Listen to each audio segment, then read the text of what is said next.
I want to ask the Taoiseach about the crisis that is facing many children who are in Tusla's care. I spoke to a very impressive young man a couple of weeks ago, 16-year-old, who was in care.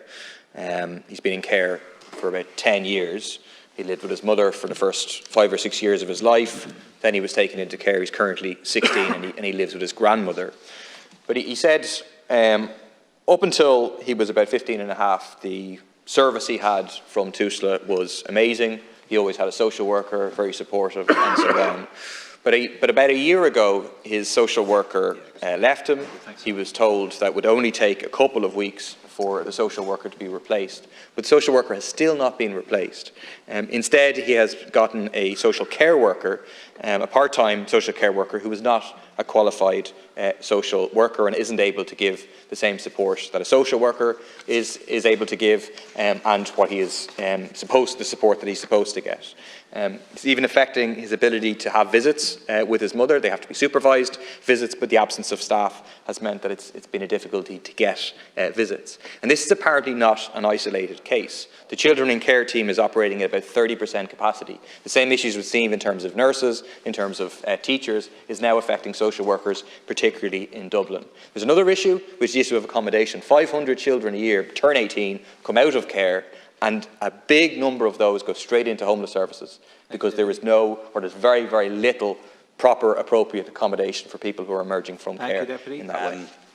In relation to children experiencing homelessness, the most recent figures, as deputies will know, show that approximately 1,600 families are in emergency accommodation.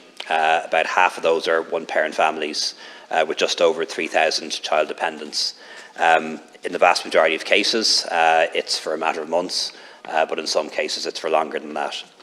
The government recognises that helping families and children experiencing homelessness involves a multi-agency approach, and Housing for All, the government's housing plan, is committed to the enhancement of early intervention services for children and their families through a multi-agency and coordinated response. That includes prioritising exiting families from homelessness, preventing families from going into homelessness in the first place, and providing sufficient help for families experiencing homelessness. It's important to say that €215 million, a 10% increase in budget, has been allocated for this year, and that's allocated to local authorities and NGOs. And that's there to provide homeless prevention services, because that's the most cost-effective way of dealing with this issue, preventing homelessness in the first place. Also providing emergency accommodation and other services for families experiencing homelessness. And our target is to create 1,300 new Housing First tenancies. The Programme Office will also provide a focus on how other assistance can assist in preventing homelessness and helping those in homeless services to transition out of them. Thank you very much, Taoiseach.